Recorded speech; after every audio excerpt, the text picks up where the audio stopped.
11월 1일입니다. 오늘 새로운 결심 좀 하셨습니까? 하나님께서 밋밋하게 흘러가는 시간을 이렇게 끊으셨죠. 한 달, 또 한 주간 이렇게 잘라가지고 우리에게 주신 것은 좀 잘못했어도 이번 한 주간은 더 잘해야지, 또 이번 한 달은 더 잘 살아야지, 이렇게 다짐을 할 수 있는 기회를 주시는 것 같아서 참 좋습니다. 그래서 첫날을 맞이하면 새로운 다짐을 하게 되는 것이죠. 그래서 일기를 쓰시는 분들은 일기도 조금 더 마음을 기울여서 쓰시고, 또 일기를 쓰지 않는 분들도 새로 시작해 보면 참 좋습니다. 어떤 분들은 일기를 컴퓨터에 쓰는 분도 있는데, 저는 좀 약간 옛날 구식이라 그런지 그냥 아날로그 방식으로 이렇게 종이에다가 이렇게 쓰면 좋은 것 같습니다. 설교 준비도 컴퓨터를 이용해서 마지막에는 타이핑을 하긴 하지만은 이렇게 노트 같은 걸 하나 가지고 다니거든요. 제가 언제나.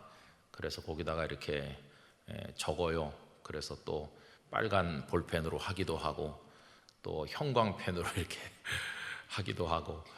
근데 이렇게 손으로 쓰면은 타이핑보단 좀 느리지만은 그렇게 하는 동안에 많은 이렇게 영감이, 하나님께서 주시는 영감이 더 풍성해지는 것을 많이 느낍니다.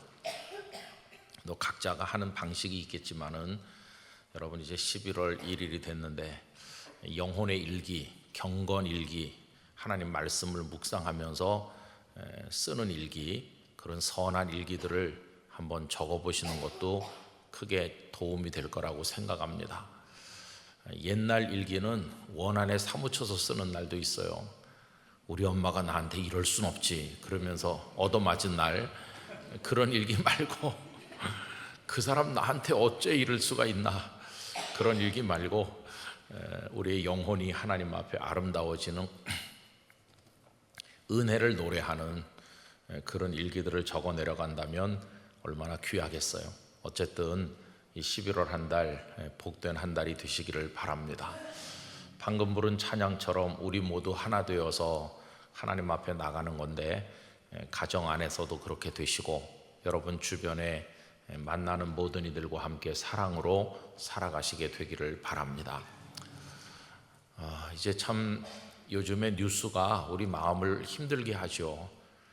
이스라엘과 하마스 간의 전쟁으로 인해서 우크라이나 전쟁은 또 좀 잊혀지는 것 같이, 또 이제는 전쟁이 시작된 지가 오래되다 보니까 사람들은 또 어느 정도 망각 증세가 있거든요.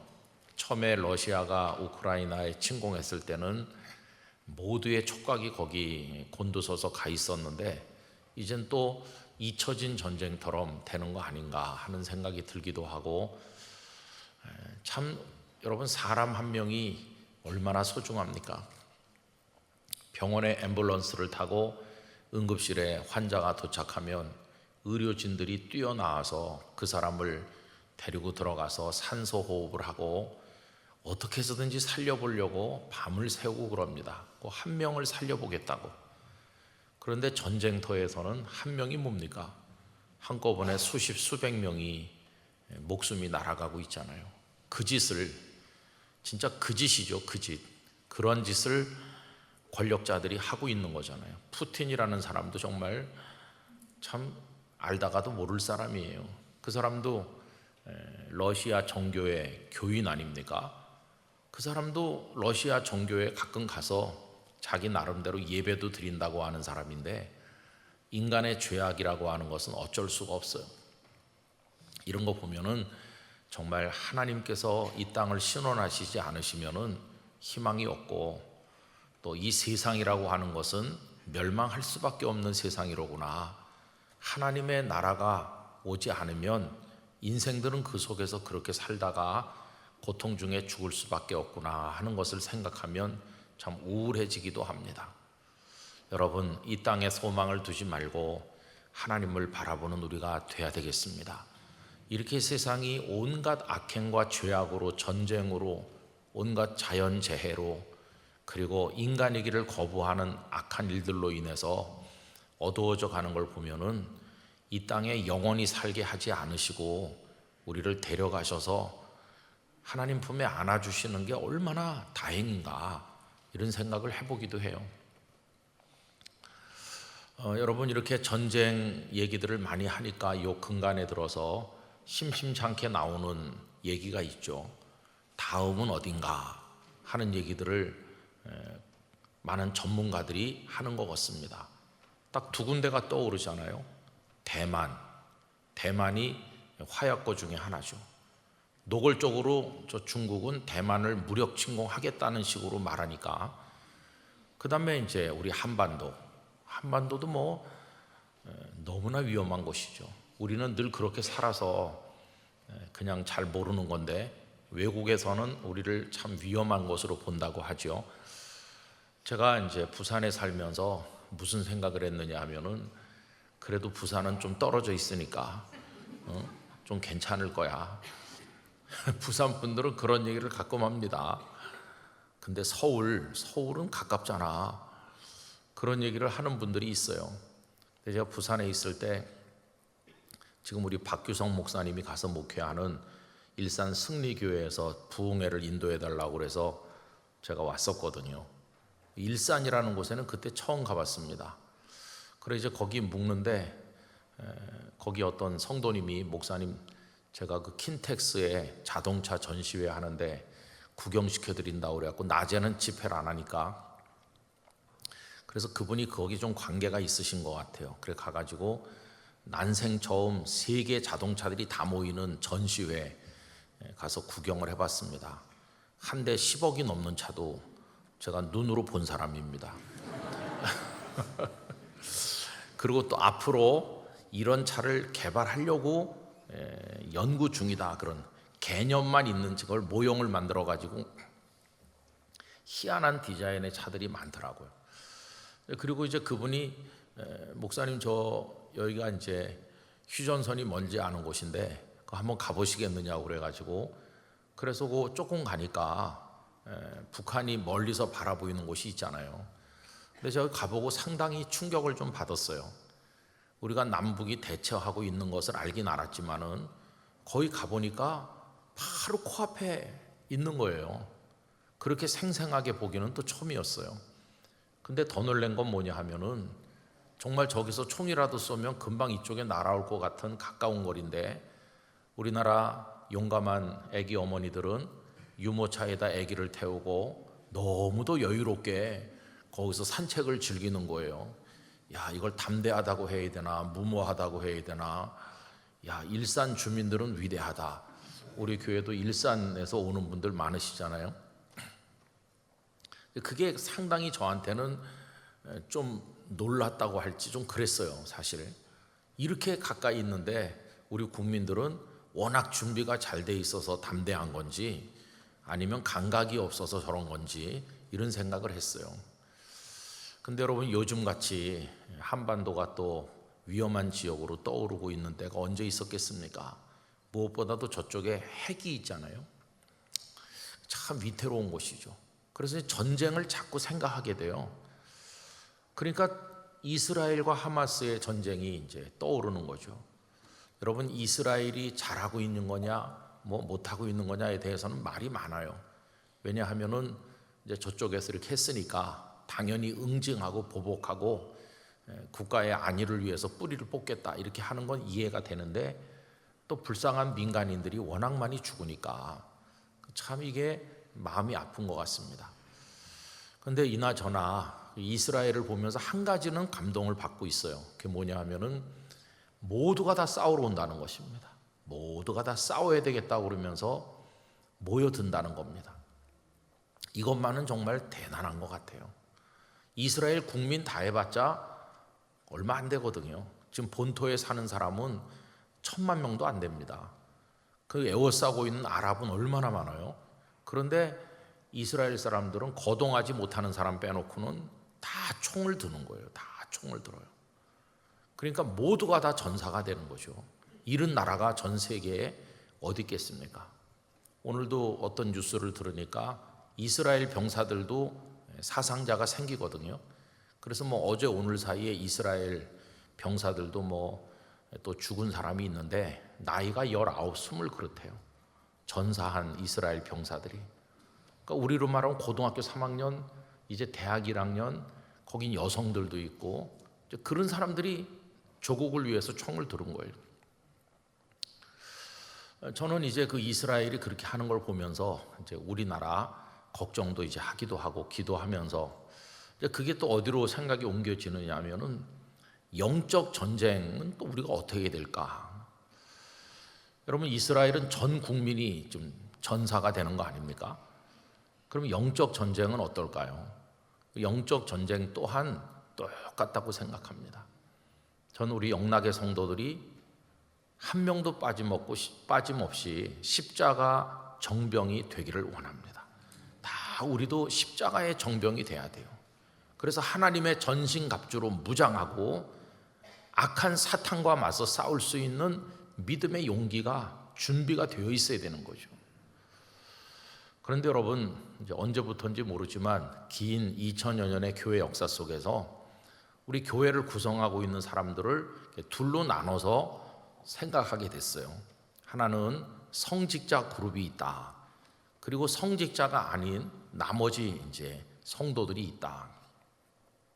이게 강화된 것은 이제 중세 시대죠. 중세 시대 때는 신부들, 사제들이 있었고 그다음에 그 외에 나머지 사람들이 있는 거 아닙니까? 근데 그 중세 때는 굉장히 그 차이가 컸어요. 그래서 교회를 그 중세 때 설명하기를 가르치는 교회가 있고 배우는 교회가 있다. 가르치는 교회는 그 사제들, 신부들을 말하는 거예요. 신부들로만 이루어진 교회가 있다는 거 이게 말이 됩니까? 말이 안 되죠. 다 하나의 교회지 무슨 가르치는 교회가 따로 있고 배우는 교회가 따로 있겠습니까? 근데 여러분 우리 영락교회도 보면 요 지금 강단 있는 쪽이 좀 높고 그런데 이게 높은 것은 여기가 정말 무슨 높아서 높은 게 아니라 여기 올라서는 제가 뭐 굉장해서 높은 게 아니라 그냥 여러분이 보게 하려고 높인 겁니다. 보게 하려고. 요새 새로 짓는 예배당들은 강단이 높질 않아요. 다른 교회 새로 짓는 데 가보시면은 오히려 반대로 청중석이 높게 돼 있고 이 강단이 이렇게 낮게 돼 있는 거 무대식으로 그런 거 많이 보셨죠? 그러니까 우리 개신교의 강단은 그런 구별이 없어요. 강단을 소중하게 여겨요. 소중하게 여기는 것은 거기 올라서는 목사가 대단해서가 아니라 이유는 하나입니다. 고귀하신 하나님의 말씀을 선포하는 곳이기 때문에 귀하게 여기는 것뿐이지 그것 때문에 그런 거지 다른 이유는 아무것도 없어요. 자, 그런데 그 캐톨릭 교회는 달라요. 우리도 옛날에 그런 교회들이 좀 있긴 있었어요. 지금 우리는 여기 뭐 우리 교회 학교 꼬마들도 이 위에 올라와서 뭐 하기도 하고 또 뭐 남녀 상관없이 다 순서를 맡기도 하고 그러는데 여러분 옛날에는 안 그랬습니다. 제가 이제 부산에 있을 때 보면은 거기는 고려파 장로교 고신측이 좀 많거든요. 근데 고신측 교회는 굉장히 우리랑 좀 많이 달라요. 그리고 조금 이제 우리를 좀 우습게 보기도 해요. 당신들은 신사참배하지 않은 위대한 선배들의 후예다. 이런 자부심이 있어가지고 우리를 좀 깔보고 그런 게 있었어요. 요새는 뭐 다 그런 게 없어졌지만은. 근데 한 번은 제가 이제 고신측 교회에 설교를 부탁받아서 갔어요. 그랬더니 그때가 무슨 남녀 선교회가 뭐 하는 날이었는데 그러면 제가 있던 교회는 남녀 선교회 행사를 하면은 회장님이 강단에 올라와서 예배 인도를 하잖아요. 그래서 찬송가 부르겠습니다. 우리 교회 하는 것처럼. 근데 그 교회는 아무도 안 올라오는 거예요. 아무도 강단에 안 올라오고 담임 목사님께서 저만 혼자 이 강단에 올라가게 하는 거예요. 저만 혼자 올라와서 우두커니 앉아 있고 그 예배 인도하는 분들은 어디서 하나 그랬더니 요 밑에서 하는 거예요. 그래서 제가 나중에 어렴풋이 왜 그런지 짐작은 했는데 확인하기 위해서 물어봤어요. 왜 저 혼자 올라가냐? 저분들은 왜 안 올라오냐? 그러니까 강단은 목사님만 올라간다는 거예요. 그 장로님도 안 올라오고 거기는 권사님 뭐 집사님 하여튼 누구도 안 올라오고 오로지 안수받은 목사님만 올라오는 거. 전부 다 다른 분들은 밑에서 하더라고요. 이게 그 옛날 전통이 조금 이렇게 남아 있다고 볼 수 있어요. 옛날 제가 어렸을 때 교회만 해도 강대상은 막 굉장히 거룩한 곳이었습니다. 요 밑에 요 계단 이거 애들이 올라가면 막 혼쭐이 나는, 거기가 어딘데 올라가 이놈아 이렇게 하면서 어른들이 막 쫓아내고, 그리고 심지어는 이렇게 둘러 쳐놨어요. 이렇게 나무 같은 걸로 이렇게 뺑 둘러 쳐놔가지고 못 올라오게. 그리고 위에는 높은 데잖아요. 높은 데는 사제들만, 신부들만 올라오는 곳이다. 옛날에 그렇게 생각했어요. 그래서 여기서 가르치는 거고 나머지 성도들은 배우는 교회라 저 낮은 데서 배워라. 그리고 여러분 지금은 그런 게 많이 없어졌지만은 이렇게 그냥 이 뒤로 우리 예배위원들이 입장하는데 옛날에는 저 뒤에서 들어옵니다. 저 뒤에서 이제 목사님이 기도하실 장로님 뭐 쭉 해가지고 이렇게 성경책 딱 가슴에 품고 줄 서가지고 쭉 들어오면 그 뒤로 찬양대원들이 따라 들어옵니다. 찬양대원들이 쭉 들어와서 다 쫙 앉아요. 그러면 이제 다 같이 앉는 거죠. 이렇게 저 뒤에서 앞으로 들어오는 행렬, 그걸 갖다가 프로세션이라고 불렀어요. 그게 그냥 예배 담당자가 들어오는 게 아니고 하나님이 우리에게 임하시는 거다 이렇게 생각하는 거예요. 죄인들인 우리가 모여 있는데 하나님의 은총을 가진 이가 지금 우리에게 임하고 계시다. 근데 중세 때는 그게 누굽니까? 신부죠, 신부. 막 머리에다가 굉장한 걸 쓴 주교님, 대주교님이 막 화려한 복장을 입고 사람들 쫙 거느리고 지금 임하시는 거예요. 은총이 우리에게 임하는구나. 여러분, 은총이 그렇게 임합니까? 아닙니다. 이미 하나님은 임하여 계신 것이고 하나님은 각자 속에 임하여 오시는 것이지 그 행렬을 통해서 들어오시는 건 아니죠, 그죠? 그런데도 이제 일반인들은 그렇게 하는 거예요. 굉장하다 이렇게 하면서. 그러니까 그 사제 신부가 일반인들이 볼 때는 막 하늘같이 보이는 거예요. 하늘같이. 그래서 아버지라고 부르잖아요. 캐톨릭 교회는 그 성직자를 자기들의 신부님을 Father라고 부르죠. 제가 이제 그 어떤 저 남태평양의 키리바시 공화국이라고 있는데 거기서 신학교 교수하는 목사님이 여기 한국에 와서 보충하는 공부를 좀 더 하는 동안에 좀 가까이 지냈어요. 그래서 그 빼삐네 요수아라고 하는 목사님이셨는데 제가 이제 한국에 여러 군데 같이 다녔어요. 그분이 가보고 싶어 하는 데가 여기 명동성당이었어요. 그래서 그 요수아 목사님이랑 같이 명동성당에 왔던 적이 있습니다. 근데 마침 우리가 명동성당에 왔을 때 김수환 추기경이 그 뜰을 산책하고 있더라고요. 누구랑 같이 이렇게 얘기를 하면서 둘이서 그냥 담소를 나누면서 그분이 이렇게 그 뜰을 산책하고 있는데 제가 참 놀랐습니다. 왜 그러냐 하면은 거기 왔던 그 명동성당의 그 신도들이 그 앞에 다 무릎을 꿇고 그분이 산책하면서 지나가는 길에 무릎 꿇고 기다리다가 그 손에다가 입을 맞추는 거예요. 그리고 그분은 그냥 이렇게 손을 뻗고 지나가. 이렇게 쳐다보고 뭐 그런 것도 아니에요. 그 사람하고 무슨 얘기 한마디도 하지도 않고 그냥 이렇게 손을 뻗고 천천히 지나가면은 막 그 손에다가 이렇게 하고 막 어떤 사람이 입을 맞추고 그래요. 그걸 보고 제가 정말 놀랐어요. 이야, 여기서는 저 추기경이 하나님이구나 그런 생각이 들었어요. 놀라운 그런 경험이었어요. 여러분 또 저기 그 박물관 같은 데 가보면은 그런 전시물도 많은데 교황이 우리나라에 한번 왔다 가셨잖아요. 그 교황이 앉았던 의자를 유리에다 넣어놨습니다. 유리. 굉장히 커요, 의자가. 옛날 강대상 의자 등받이가 높고 그렇잖아요. 그런 나무 의자를 유리로 해갖고 교황 성하께서 앉으셔서 방명록에 사인했던 의자. 방명록에 사인하는데 뭐 하루가 걸렸겠어요? 1시간이 걸렸겠어요? 한 1분 걸렸겠나? 한 1, 2분 잠깐 앉았던 의자인데 잠깐 앉았던 의자를 유리로 씌워가지고 영구 보존하는 거예요. 우리는 한경지 목사님이 앉으셨던 의자를 영구 보존합니까? 어디 가 있는지도 모르시죠? 너무나 달라요, 너무나.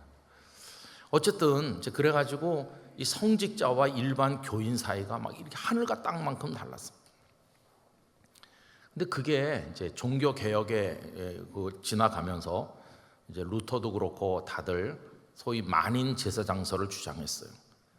성직자 계급만 하나님의 사람인 게 아니고 모두가 다 예수 그리스도의 이름으로 예수님의 보혈로 똑같이 하나님의 자녀가 되고 기도하고 하나님의 응답을 받는 거다. 그래서 루터는 심지어 목회자가 아닌 사람도 어떤 곳에 가서 예배를 드릴 때 말씀을 말해줄 사람이 없으면 목회자가 아니더라도 설교를 해라 이렇게 했어요. 왜냐하면 말씀이 없는 예배는 없는 거니까, 말씀 없이는 예배가 안 되는 거니까 해라. 그런데 거기 목회자가 있으면 하지 말아라. 왜냐하면 그 목회자에게 하나님이 말씀을 전하도록 맡겼으니까 이렇게 가르쳤어요. 그러니까 가정 예배 드릴 때 가족 중에 뭐 아버지 어머니가 교회 집사님이고 애들이 어리고 그러면 누가 말씀 전합니까? 뭐 아빠가 하든지 엄마가 하든지, 무슨 안수받은 목사는 아니지만은 그 작은 예배 공동체에서 누군가는 말씀을 전해야 되는 거죠. 그렇게 하는 건데 우리 개신교도 이제 그런 걸 가르쳤음에도 불구하고 오래 지나는 동안에 지금 우리 개신교 안에도 그런 게 있어요. 목사님이래, 목사님. 안수받은 목사님이야. 그러면은 목사님들은 이렇게 하고 일반 성도들은 영적 수준이나 모든 게 좀 낮은 것처럼 이상하게 생각하는 경향이 있어요. 그러나 여러분 정말 그렇습니까? 아니에요. 그냥 제도상으로 안수받은 목회자들이 설교도 하고 뭐 교회를 대표하기도 하고 이렇게 하지만 하나님은 너는 목사니까 내가 높여주겠다 그런 거 없어요. 하나님께서는요, 교회 집사도 아닌 사람 중에 목사보다 훨씬 귀하게 여기는 사람도 많을 거예요. 여러분 그걸 우리가 잊으면 안 됩니다. 하나님이 어떻게 생각하시는가, 그게 중요한 거지 무슨 목사가 뭐 장로님이 뭐 꼭 이런 게 아니거든요. 여러분 전쟁을 누가 합니까? 전쟁을 별 4개 다른 사령관이 하는 게 아니에요. 그 사람도 같이 전쟁에 나가긴 나가지만은 전쟁에서 승리하려면 이제 막 입대한 신임 병사까지도 모두가 다 총을 잘 쏘고 잘 싸울 수 있어야 이기는 거죠. 그런데 이제 교회에서 우리도 모르는 사이에 목사님들은 믿음이 좋을 거야. 목사님들은 다 언제나 성령 충만할 거야. 우리야 뭐 그냥 가만히 있으면 되지. 이렇게 생각하는 경향이 있어요. 근데 여러분 절대 그렇지 않아요. 오늘 이 스데반 집사님의 얘기는 그런 면에서 우리의 선입견을 완전히 깨뜨리는 겁니다. 여러분 여기 지금 예수님은 승천하셨고 그리고 예루살렘 교회 지도자가 누굽니까? 지도자 그러면 그 12제자죠. 가룟 유다는 죽었고 그 대신 마띠아를 뽑아가지고 12명을 채웠는데 그들을 사도라고 부르죠. 여러분 복음서에서는 거의 모든 경우에 그들을 제자라고 불렀습니다. 제자. 사도라고 부른 경우는 아주 몇 번 안 되고 그 복음서에서는 다 제자들 이렇게 불렀어요. 그런데 사도행전에 넘어오면서부터는 그 칭호가 이제 많이 달라져서 그 12명은 사도라고 부르기 시작했어요. 여러분 제자라고 부르는 거하고 사도라고 부르는 거는 좀 많이 다릅니다. 제자라는 말은 배우는 사람, 따라가는 사람 그런 뜻이 강하고요. 사도는 그 아포스톨로스라는 말은 보내심을 받은 사람 그런 뜻이거든요. 그러니까 주님께서 보낸 사람들이에요. 사명자죠, 사명자. 그래서 제자라고 할 때는 배운다, 따라간다 그런 의미가 강하지만 사도 그러면은 사명을 받은 사람, 사명자 그런 의미가 강해요. 그 12명의 제자들을 사도라고 부르기 시작했습니다. 사도행전이 된 거죠. 사도행전. 제자행전이라고 하지 않고 우리 사도행전 이렇게 해요. 그러면서 또 제자들이 많아졌다고 그래요. 어떻게 된 거냐 하면은 사도들을 통해서 예수님을 믿은 나머지 사람들을 그 다음부터는 다 제자라고 부르기 시작했어요. 제자. 여러분, 제가 사도행전 6장 7절을 읽어드립니다. 하나님의 말씀이 점점 왕성하여 예루살렘에 있는 제자의 수가 더 심히 많아지고, 이 제자의 수가 심히 많아졌다는 것은 예수님을 믿는 사람들이 많아졌다는 뜻인데, 예수님을 믿으면 다 제자인 거예요. 다 제자. 그래서 사도행전에는 12명의 제자들은 사도라고 부르고 나머지 사람들을 제자라고 불렀다. 이렇게 우리가 이해해야 됩니다. 옥하는 목사님 때부터 시작해서 우리 한국교회 불었던 열풍이 소위 제자 훈련이었어요. 그래서 모든 성도들을 그리스도의 제자화해야 된다고. 그러니까 그냥 가만히 있으면 안 되고 훈련을 받아가지고 다 하나님의 영에 충만한 예수님의 제자가 되도록 훈련해야 된다. 교회마다 제자 훈련을 많이 했고, 우리 영락교회도 지금 일부 또 하고 있지 않습니까? 그러면 일반 성도들을 제자로 만들어야 되고 훈련을 해야 되는 이유가 뭡니까? 전쟁은 사령관만 하는 게 아니라 모든 병사가 다 같이 해야 이기는 거니까. 여러분, 우리 교회로 말하면 저나 우리 목사님, 전도사님들만 영적 전쟁을 하는 게 아니라 우리 영락교회에 소속된 모든 성도들이 다 십자가 정병이 되어야 사탄을 이기고 승리할 수 있는 거죠. 다 이길 수 있는 거죠. 근데 오늘 본문이 의미가 있는 것은 여기 스데반 집사님이 등장하는데, 스데반 집사님은 사도가 아니잖아요. 스데반 집사님 예수님의 제자가 아니잖아요. 그분은 예수님은 승천하신 다음에 사도들이 말씀을 전할 때 그 말씀을 듣고 뒤늦게 예수님을 영접했고, 그리고 7명의 그 구제하는 일을 맡을 사람들을 뽑을 때 성령과 믿음이 충만하고 칭찬 듣는 사람이어서 그 7명 중에 1명으로 선택된 거죠. 우리식으로 말하면 교회 집사님이라고 할 수 있어요. 성직자라고 말하기에는 좀 부족한 그냥 평신도죠. 평신도. 우리 남선교회 회원들처럼, 여전도 회원들처럼 그런 분이에요. 그런 분이신데 지금 그가 중심으로 떠오르는 거예요. 여기서부터는 베드로와 요한이 어디로 갔는지 안 나오고 하나님은 스데반을 앞에다 내세우고 있어요. 사도도 아닌 스데반을 전면에 내세워서 그가 얼마나 대단한 믿음과 성령에 충만한 사람이었고 하나님의 복음을 위해 투철했는가, 그거를 보여주는 거예요. 여러분, 사도행전이 처음부터 마지막까지 사도들이 주인공이 되는 이야기처럼 전개되는 것처럼 보이는데 오늘 여기는 그렇지 않아요. 사도들은 잠깐 뒤로 쉬고 있고 그냥 보통 집사님인 스데반을 내세우는 거예요. 야, 그냥 집사님인데 예수님의 직계 제자도 아닌데도 이렇게 대단한 성령의 능력을 가지고 있구나. 예수님의 제자들이라면 예수님 계실 때도 뭐 성령의 능력도 경험했고 전도하러 나가서 귀신도 쫓아냈고 뭐 그분들은 워낙 특별한 분들이니까 그렇다고 치고, 이 스데반은 그런 게 아니잖아요. 뒤늦게 믿었고 예수님께 직접 듣고 믿은 것도 아니고 사도들에게 듣고 믿었으니까 한 달이 걸친 사람 아닙니까? 그런데도 얼마나 성령이 충만한지. 그리고 놀랍게도 하나님께서는 기독교 최초의 순교자라고 하는 영광의 면류관을 사도들에게 씌워주신 게 아니라 스데반 집사님에게 씌우신 거예요. 여러분이 스데반이라고 하는 이름 자체가 멋지죠. 스테파노스, 이게 면류관이라는 뜻이에요. 이분은 이름 그대로 최초의 순교자라고 하는 영광의 면류관을 쓰신 분이죠. 우리 생각 같으면 최초의 순교자의 면류관은 베드로가 쓰던지 요한이 쓰던지 그래야 될 것 같은데 그게 아니었어요. 스데반 집사님이거든요. 여러분, 이렇게 보면은 이 예루살렘 교회는 굉장히 건강한 교회라는 걸 알 수 있습니다. 12사도는 대단한데 12사도를 뺀 나머지 사람들은 전부 오합지졸이고 형편없는 사람들이고, 그렇다면 그게 허약한 교회죠. 허약한 교회. 그 12명이 등장하지 않으면 나머지는 맥을 못 춘다. 이건 정말 허약한 체질이죠. 그런데 12사도가 빠져도 괜찮아요.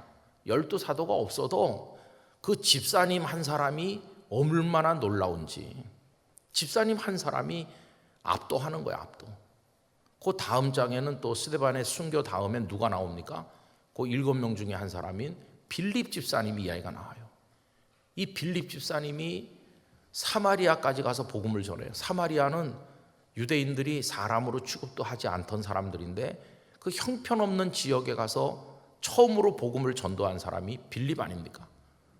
여러분, 사도행전 1장 8절 오직 성령이 너에게 임하시면 너희가 권능을 받고 예루살렘, 유대, 그 다음이 어디입니까? 그렇죠. 유대에서 사마리아로 뛰어넘는 이 한 단계 도약하는 놀라운 복음의 확장, 그 주인공이 베드로, 요한 이런 분들이 아니었어요. 그냥 집사 중에 한 사람인 빌립 집사님이 사마리아를 들었다 놨다 하는 거예요. 그뿐이 아니죠. 그때만 해도 이 복음은 유대인들만을 위한 것으로 다 생각하고 있었어요. 우리 유대인들만을 위해서 예수님이 오신 거고 이 복음은 우리 유대인들을 위한 거다. 근데 이방인에게 복음을 전도하는 얘기가 어디 나옵니까?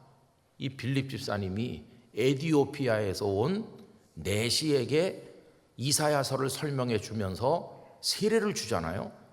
이방인 선교가 선교의 주종을 이루는 건데 그 이방인에게 복음을 전하고 세례를 주는 영광을 사도들이 얻은 게 아니라 그냥 집사님이 얻은 거예요. 집사님. 야, 정말 대단한 거죠. 이걸 우리 영락교회에다가 적용하면요, 저 같은 목사는 못하는데 영락교회 집사도 아닌 어떤 교인이 이렇게 능력 있는 성도가 돼가지고 사람들에게 복음을 전하고 엄청난 역사를 이룬다. 그런 얘기예요, 이게. 저는 우리 오늘 저녁에 오셔서 예배드리는 여러분들께서 빌립처럼 스데반처럼 되시기를 축복합니다. 목사보다 더 위대한 성령의 사람이 될 수 있는 거예요. 저는 여러분들이 그렇게 하신다고 뭐 셈을 내거나 절대 그런 사람이 아니니까 저보다도 기도도 더 많이 하시기 바랍니다. 저보다도 성령에 더 충만하시기 바랍니다. 그래서 여러분들이 영적 승리자의 영광을 얻으시기 바랍니다. 그 면류관을 쓰시기를 바라요. 이 스데반 집사님이 얼마나 능력이 있는지 오늘 본문에 보면 그분에게 아름다운 이야기들이 쭉 나타나는 것을 볼 수 있잖아요. 여러분, 오늘 본문 중에서 스데반 집사님 얘기를 보면 우리가 본문을 확인하면서 보도록 하겠습니다. 거기 8절 다 같이 읽어봅시다. 스데반이 은혜와 권능이 충만하여 큰 기사와 표적을 민간에 행하니, 이렇게 나와 있죠. 얼마나 대단해요. 여기다가 제가 살을 좀 붙여서 오늘 나누는 말씀의 분위기가 살게 읽으면 이래요. 사도도 아닌 일개 집사가, 그런 얘기예요. 사도도 아닌 스데반이라는 집사님이 은혜와 권능이 충만하여 큰 기사와 표적을 행한다. 사도도 아니래. 사도도 아닌데 그냥 이렇게 굉장하대. 얼마나 멋진 얘기입니까? 그죠? 그래서 이 얘기가 영락교회 성도들에게 다 이루어지면 굉장히 멋진 거예요. 그죠? 영락교회에 다니는 어떤 집사님인데 대단한 믿음을 가지고 있대. 목사 뺨친데 그 얼마나 멋지겠어요. 그죠? 그래서 9절 이른바 자유민들 즉 구레네인 알렉산드리아인 길리기아와 아시아에서 온 사람들의 회당에서 이렇게 나오죠. 여기 자유민을 지난번에 우리가 읽었던 개역 성경에서는 리버디노라고 되어 있어요. 우린 이걸 개역 개정에서는 자유민이라고 번역했는데 이게 무슨 얘기냐 하면은 BC 63년경에 로마 장군 폼페이가 예루살렘을 침공해 가지고 많은 유대인들을 잡아갔거든요. 포로로 끌려가고 팔려가고 그랬는데 그들이 나중에 풀려나갔고 자유를 얻었어요. 그들이 리버디노가 된 거죠. 자유민이 된 거죠. 그런데 그들이 사방에 흩어져 사는 거예요. 풀려나서 자유는 얻었지만은 본토로 돌아오지 않고 흩어진 곳에서 그냥 살다가 명절이 되면 예루살렘에 오고 이렇게 하는 거죠. 우리나라 교포들처럼. 근데 그들이 어디 살고 있습니까? 구레네에서 온 사람도 있고 저 아프리카 알렉산드리아에서 온 사람도 있고 길리기아에서 온 사람도 있고 이런 식이죠. 이 사람들이 사방에 흩어져 살면서 예루살렘에 자주자주 오는 거예요. 그러면 예루살렘은 그들에게 고향과도 같은 곳이니까 이 사람들이 예루살렘에다가 회당을 만드는 거예요. 회당, 자기들의 회당. 그래서 우리 길리기아 사람들은 예루살렘에 가면 어느 회당에서 모이자. 길리기아 사람들이 모이는 회당이 있고 알렉산드리아에서 온 유대인들이 모이는 회당이 있고 이렇게 회당이 많이 있는 거죠. 정확하진 않지만 어떤 기록에 의하면 이 당시 예루살렘에만 회당이 무려 480여 개가 있었다 그래요. 많은 회당이 있는데 이 회당은 알렉산드리아 사람들이 주로 모이는 회당, 뭐 그런 식이에요. 그런데 스데반 집사님이 사방에 다니면서 이렇게 놀라운 역사를 이루니까 그 회당에서 어떤 사람들이 일어나 갖고 스데반 집사님에게 시비를 하는 거예요. 자, 그런데 눈길을 끄는 거는 그 지역들 중에서 길리기아라는 데가 있잖아요. 길리기아. 여러분, 길리기아 그러면은 누구 한 사람이 떠오르죠? 누굽니까? 그렇죠. 바울이 된 사울. 그 사울의 고향이 어디입니까? 태어난 곳이 길리기아 다소잖아요. 이 타르소라고 하는 도시가 길리기아 지방에 들어있는 도시거든요. 그러니까 이 사울이 예루살렘에 있을 때 어느 회당에 드나들었겠습니까? 당연히 길리기아 사람들이 모이는 회당에 드나들었겠죠. 여기 길리기아라는 지명이 나옴으로써 뭘 암시하고 있느냐 하면은 사울도 스데반과 시비하는 사람 중에 있었다 하는 것을 암시하는 거예요. 그래가지고 스데반 집사님을 사내들인 공회 앞에 끌고 가는데 다 따라갔겠죠. 그리고 7장에서 결국은 스데반 집사님이 돌에 맞아 순교하셨는데 여러분 8장으로 넘어가 보실까요? 8장 1절에 보면 무슨 얘기가 나옵니까? 사울은 스데반 집사님이 죽임당함을 마땅히 여기더라. 잘 죽었어 이렇게 생각하는 거죠. 그러니까 지금 여러 회당에서 그 스데반 집사님을 대적하는 사람들이 일어나가지고 스데반을 막 공격할 때 그 중에 한 명이 누구였겠어요? 사울인 것이 사울. 그래가지고 이 스데반 집사님을 사내들인 공회 앞으로 끌고 가는데 그 수법이 예수님께 했던 거랑 똑같이 판박입니다. 판박이. 여러분 그 말씀을 계속 보면은 10절 스데반이 지혜와 성령으로 말함을 그들이 능히 당하지 못하여 지혜와 성령으로 말씀을 전하는 스데반을 당하지 못하니까 그 다음에는 거짓과 폭력이 등장했어요. 11절 사람들을 매수하여 말하게 하되 이 사람이 모세와 하나님을 모독하는 말을 하는 것을 우리가 들었다. 우리 예수님께도 거짓 증인들이 달라붙어 가지고 별소리 다 했잖아요. 똑같은 수법을 쓰는 거죠.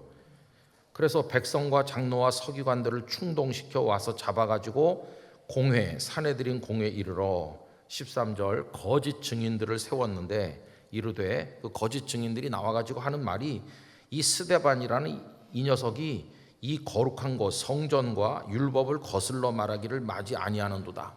이 스데반이라는 이자가 성전을 모독했습니다. 하나님의 율법을 모독했습니다. 이렇게 하는 거예요. 고발하는 거죠. 14절 우리가 들었는데 저 스데반이라는 자가 하는 말이 나사렛 예수가 이 성전을 헐고 또 모세가 우리에게 전하여 준 규례를 고치겠다 함을 똑똑히 우리가 들었습니다. 이렇게 하는 거죠. 여러분 예수님께서 성전을 헐라 그리하면 내가 사흘 안에 다시 짓는다 이런 말씀 하신 적이 있으시잖아요. 그때 그 성전은 이 돌을 쌓아서 만드는 성전이 아니라 죽고 부활하실 예수님의 몸을 가리키는 건데 예수님이 성전이시니까 이 사람들은 그런 걸 모르니까 예수님께도 이제 그렇게 덮어 씌워가지고 십자가에 못 박으라 이렇게 하더니 지금 스데반 집사님에게도 똑같이 하는 거예요. 근데 오히려 스데반 집사님께는 최소한의 절차도 지키지 않아요. 왜 그러냐 하면은 자기들이 처형할 권리가 없으니까 그 빌라도 총독에게 갔던 거 아닙니까? 예수님의 경우에는. 근데 여기서는 그런 것도 없어요. 그냥 거기서 바로 돌로 쳐가지고 스데반 집사님이 죽는 얘기가 그 7장에 나오잖아요. 그 7장은 스데반 집사님의 긴 설교가 이어지는 것을 볼 수 있어요. 자, 그런데 7장에 스데반 집사님의 설교와 순교의 이야기가 담겨 있는데 6장 마지막 절이 참 우리 마음에 진한 감동을 주잖아요. 다 같이 읽어보겠습니다. 공회 중에 앉은 사람들이 다 스데반을 주목하여 보니 그 얼굴이 천사의 얼굴과 같더라. 아멘. 지금 사내들인 공회 앞에 끌려왔어요. 모셔온 게 아니에요. 막 질질 끌고 와가지고 앉아있는 사람들이 서슬이 시퍼래갖고 분노에 가득 찬 사람들이 지금 그런 분위기예요.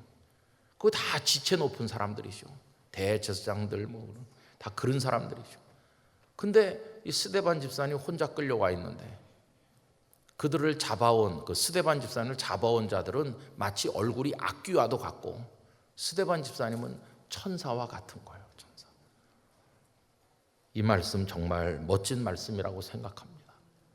우리 영락교회 성도들이 천사같이 빛나시기를 바랍니다. 그 얼굴이 천사와 같다.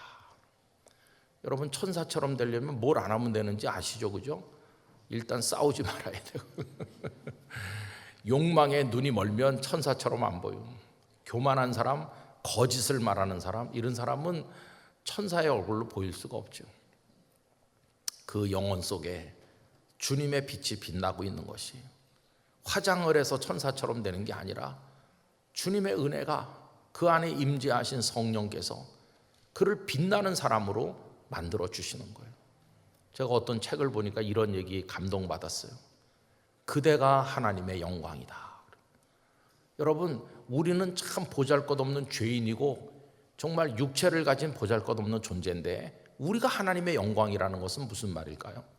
그 영광스러운 빛나는 주님이 하나님께서 우리와 함께 계시다는 거예요. 그래서 우리가 하나님의 영광을 덧입어가지고 빛나는 하나님의 사람이 되는 거다. 가난하기도 하고 병들기도 하고 핍박당하기도 하고 그렇지만 천사의 얼굴과 같이. 그래서 스데반 집사님이 얼마나 아름다운 모습으로 그 악한 자들 앞에 서 계셨는가 하는 것을 우리가 알 수 있는 거죠.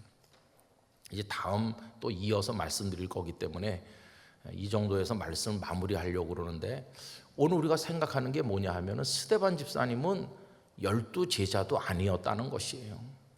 그냥 뒤늦게 사도들을 통해 복음을 듣고 예수님을 믿었고, 근데 성령에 충만하셔서 이렇게 되신 분이에요. 그러니까 우리 영락교회도 우리 목사님이나 전도사님들이 다 뭐 하고 이분들이 다 기도도 많이 하고 이분들이 다 하는 거다 이렇게 생각하면 안 되고, 모든 성도가 다 스데반이 되셔야 되는 것이에요. 모든 성도가 다 천사의 얼굴과 같이 빛나는 모습을 가지게 되시기를 바랍니다. 그 영락교회에 적을 둔 사람들은 어딘가 달라도 달라요. 그분들 다 겸손하고 어쩌면 믿음의 덕이 그렇게 깊고 너그럽고 관대한지, 그리고 따뜻하고 사랑이 많고 복음에 대한 열정은 얼마나 대단한지, 그분들이 기도 생활이 얼마나 깊은지 내가 정말 깜짝 놀랐어요. 이렇게 사람들이 말할 수 있도록 모든 영락교회 성도들이 이렇게 돼야 영적 싸움에서 승리할 수 있다는 것이. 허약한 교회는 몇 사람만 열심히 하고 나머지는 다 쉬고 있는 교회는 허약한 교회입니다. 그냥 무법천지처럼 사탄이 들어와서 판치고 다니는 거예요. 다 무너져 내려가지고 어느 길로 와도 마음 무사 통과한다.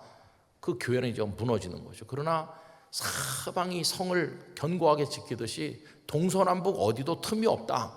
그렇게 되려면 전 성도가 다 영적 무장을 단단히 해야 되는 것이죠. 여러분, 가정이 어떻게 무너집니까?